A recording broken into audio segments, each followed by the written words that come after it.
Alkisah, pada negeri yang jauh, hiduplah gadis cilik yang manis bernama Karen. Ia tinggal bersama ibunya pada sebuah rumah mungil dan ia adalah anak yang riang. Ia selalu bertanya pada ibunya segala sesuatu yang ingin diketahuinya. Bu, cahaya-cahaya kecil di langit itu apa? Itu adalah bintang, Karen. Tiap orang yang hidup di bumi akhirnya berubah menjadi bintang dan bersinar di langit selamanya. Karen hanya punya sebuah mainan, satu pakaian, dan sepasang sandal kayu yang dipakainya jika pergi. Sandal kayu buatan ibunya itu tidak nyaman. Namun, hanya sandal itu yang ia punya. Suatu hari, ibu Karen jatuh sakit. Karen harus pergi ke kota membeli obat untuk ibunya. Di tengah perjalanan, ia menemukan sepasang sepatu merah dalam kotak di pinggir jalan. Sepatu itu berkilau indah, sehingga Karen terdorong untuk membawanya pulang.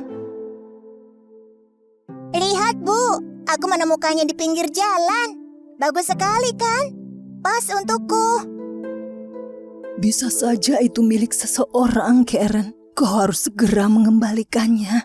Tapi kalau sepatu ini ada yang punya, ia tak mungkin meninggalkannya dalam kotak.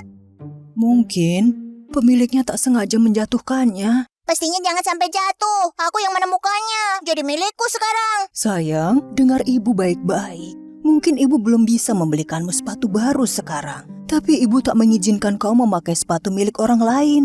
Janganlah keras kepala. Berjanjilah kau tak mengenakan sepatu merah itu. Dengan sedih, Karen berjanji tak akan memakai sepatu merah itu dan menyembunyikannya di bawah kasurnya. Bulan demi bulan berlalu, hingga suatu hari saat Karen pulang ke rumah, ia tak menemukan ibunya di rumah. Ia mencari ke sana kemari sebelum kemudian menyadari bahwa ibunya telah menjadi bintang di langit. Hari berikutnya, dalam perjalanan menuju pemakaman ibunya, Karen memakai sepatu merah itu.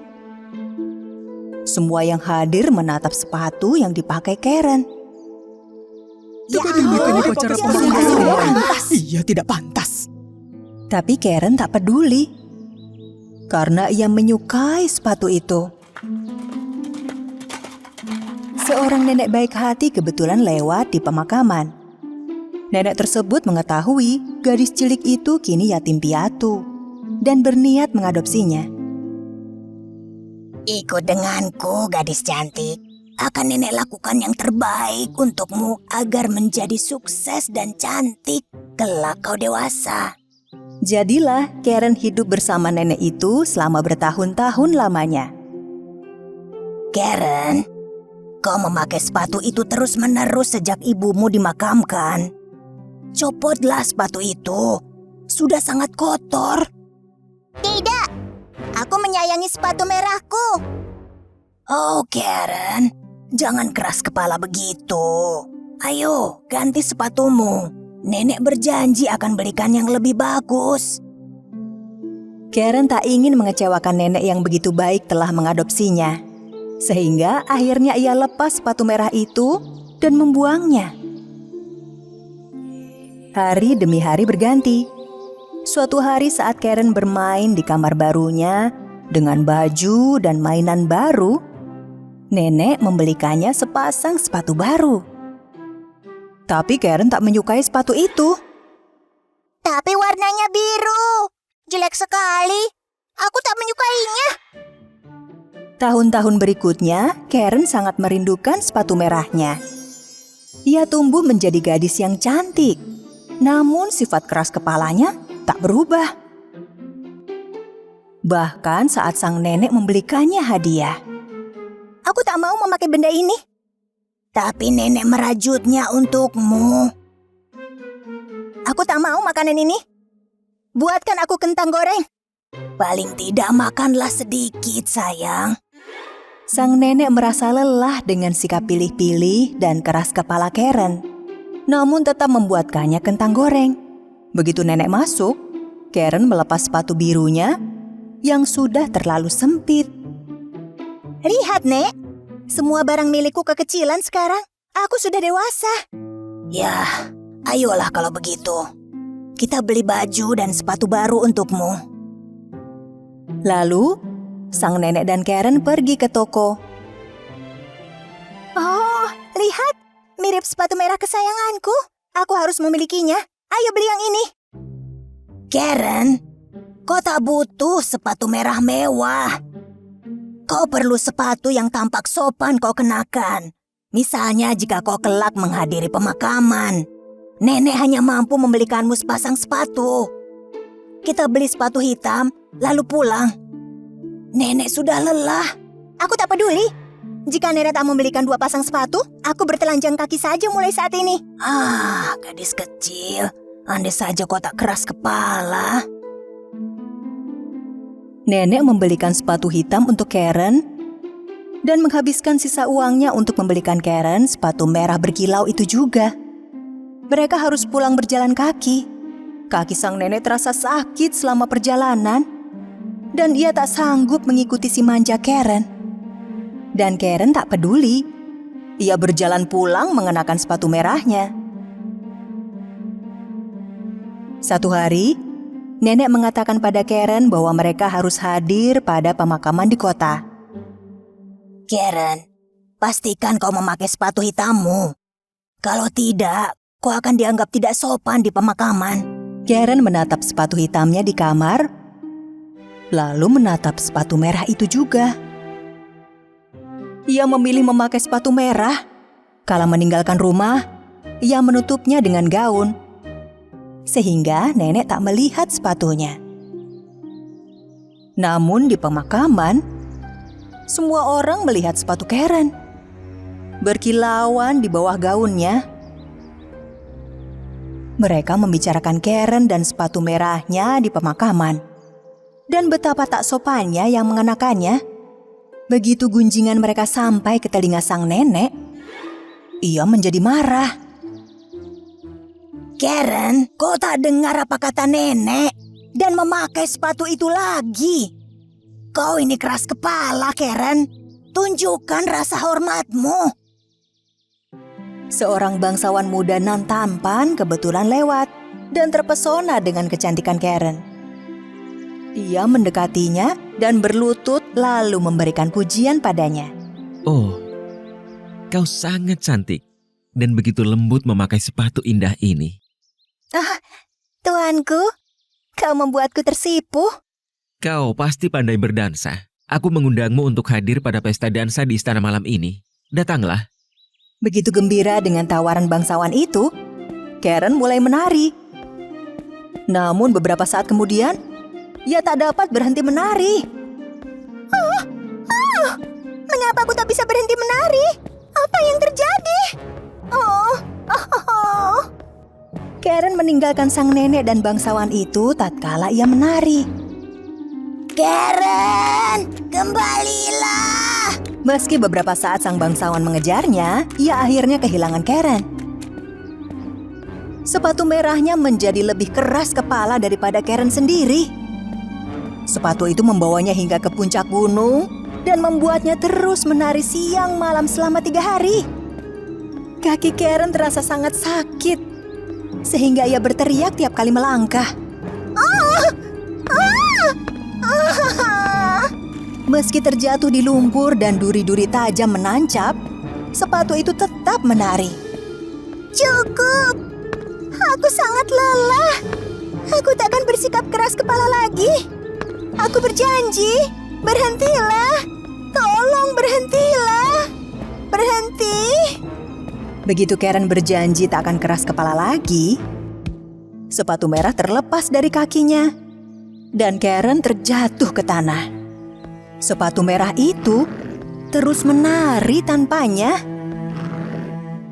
Karen menemukan tongkat dan pulang dengan berjalan pincang kesakitan. Kakinya sakit sekali. Ia menangis bahagia begitu melihat rumahnya. Sang nenek menyambutnya di depan pintu.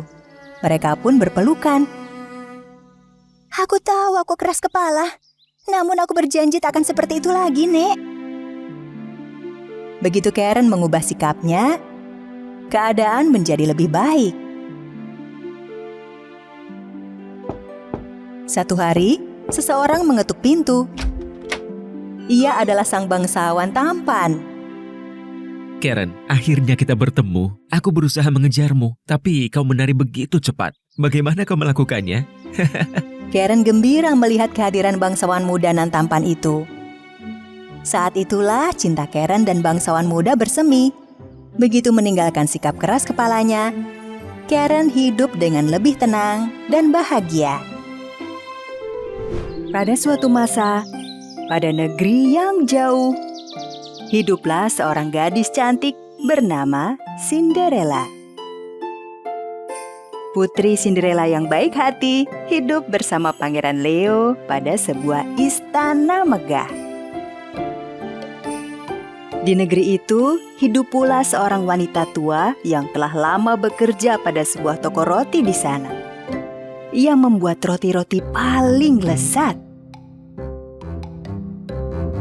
Namun, yang tidak banyak diketahui orang adalah wanita tua bernama Zina itu juga merupakan penyihir yang berbahaya. Zina selalu mengunjungi kamar sihir mungilnya di bawah tanah, tersembunyi dari orang lain, untuk mempersiapkan ramuan beraneka ragam bagi mereka yang memerlukannya.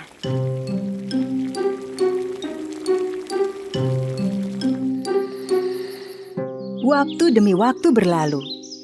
Nyonya Puffy dan kedua putrinya Cassandra dan Jezebel masih mencari rencana jahat demi mengambil alih istana.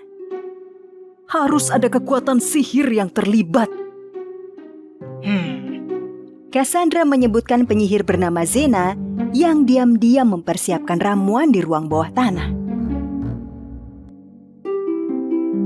Pada hari yang sama, Cinderella dan pangeran berencana mengadakan pesta dansa di istana. Aku akan mengenakan sepatu kacaku di pesta nanti. Manakala pesta dansa tengah dipersiapkan, Nyonya Puffy dan putri-putrinya tengah menuju tempat penyihir jahat. Mereka melewati jalan hutan hingga akhirnya melihat sebuah tanda dengan huruf-huruf aneh di dalamnya. Ketika mendekati tanda itu, mereka melihat sebuah pintu masuk berupa terowongan dan memasukinya. Dalam terowongan misterius ini, suasana sangat gelap.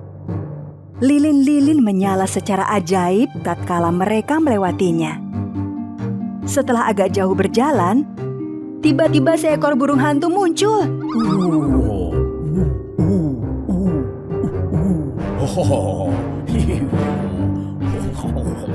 Apa itu? Ya ampun, siapa kalian? Mau apa kalian kemari? Apakah kalian tidak tahu kata sandinya? Senia, tuaga. Cepat tuang ramuannya. Menggelikan. Jawabannya benar. Ku antar kalian ke sana. Tolong bukakan pintu untukku. Terima kasih. Sarah jerumnya bagus manis. Senia, ada yang datang menemuimu. Terlihat banyak botol ramuan di sana. Ketel, alat serok, penjepit, aneka ramuan, tumbuh-tumbuhan, dan kelelawar-kelelawar kecil tampak beterbangan. Ibu, tempat ini seram sekali. Di tengah asap aneka warna, Nyonya Puffy dan putri-putrinya menunggu dengan tidak sabar. Akhirnya, Zina muncul mengenakan topi hitam besar dan mengangkat topinya untuk menunjukkan wajahnya. Katakan, kalian perlu ramuan apa? Saat itulah Nyonya Puffy menyadari bahwa Zina adalah saudarinya yang telah lama tak dijumpainya. Tapi kau adalah kakakku. Aku tak percaya. Puffy, kamu. Kupikir kau menghilang. Kau menjadi penyihir sekarang? Ya, Kini aku mampu memiliki segalanya. Katakan, buat apa kau memerlukan mantra sihir? Mereka bercerita pada Bibi Zena bahwa mereka ingin mengambil alih posisi Cinderella. Sina memutuskan untuk memanfaatkan mantra terkuat karena yang memerlukannya adalah saudari dan keponakan-keponakannya. Pertama, ia meminta beberapa helai rambut mereka dan menaruhnya pada mangkuk kuning yang diisi dengan air bermantra sihir. Ia lalu mengambil jejak kaki Cassandra dan Jezabel dengan bantuan baskom berisi lumpur. Diambilnya air sihir, lalu menuangkannya pada jejak kaki tadi. Saat itu juga, penampakan sepatu kaca Cinderella muncul di hadapan gadis-gadis itu.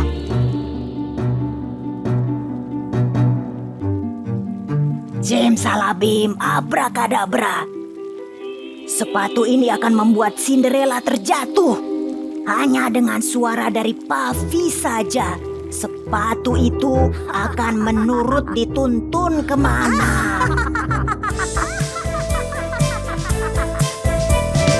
My dear, I'll give me a ball and watch how Cinderella will fall. Can play with her like a doll and watch how the magic will flow.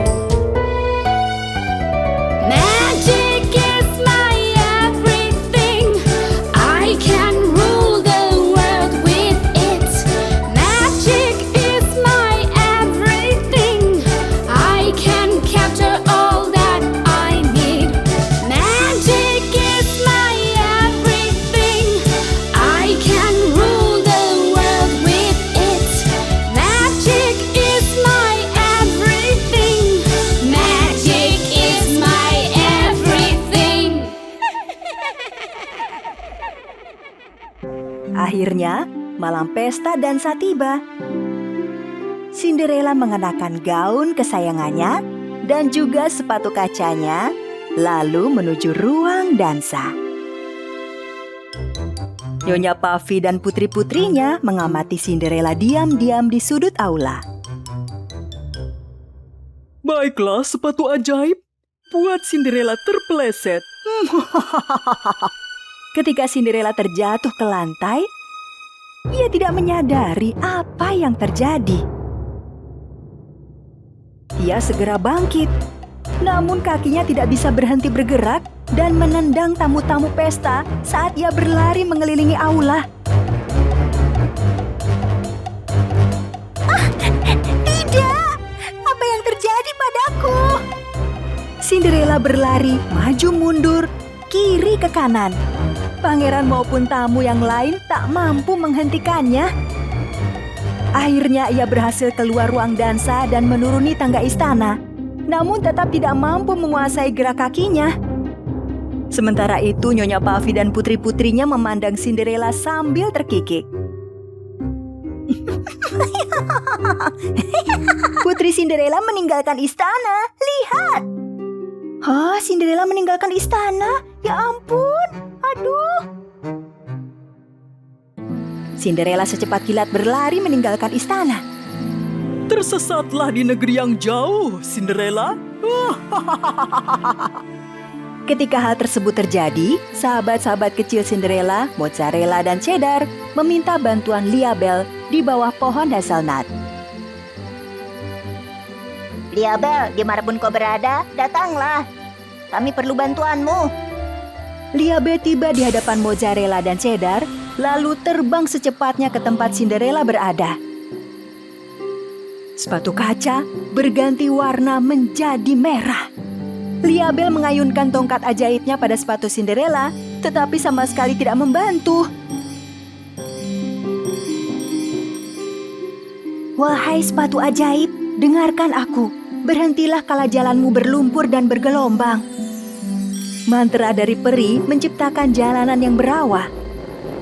Sepatu kaca terjebak dalam rawa dan tidak bisa bergerak lagi. Namun sayangnya, Cinderella juga mulai tenggelam dalam lumpur rawa. Tolong, Liabel. Aku tenggelam. Liabel mengayunkan tongkatnya 3 kali. Lalu tiba-tiba muncul sepasang sayap di punggung Cinderella. Cinderella mengepakkan sayap-sayap barunya agar terbebas dari rawa. Terima kasih, Liabel. Kau telah menyelamatkanku. Tapi aku tak akan pernah lagi bisa melihat sepatu kacaku. Sepatu kaca itu dipengaruhi sihir, Cinderella. Segera kembali ke istana, cepat. Peri Liabel memberi sepatu baru untuk Cinderella dan mereka kembali ke istana bersama. Cinderella sangat gembira bisa kembali bertemu dengan Pangeran Leo dan sahabat-sahabat kecilnya.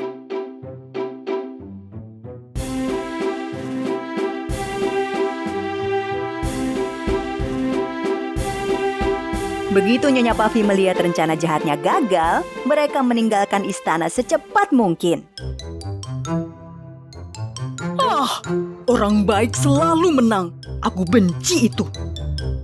Cinderella dan semua yang dikasihinya selalu berbahagia. Burung hantu menyaksikan segalanya dan menceritakannya pada penyihir Sienna.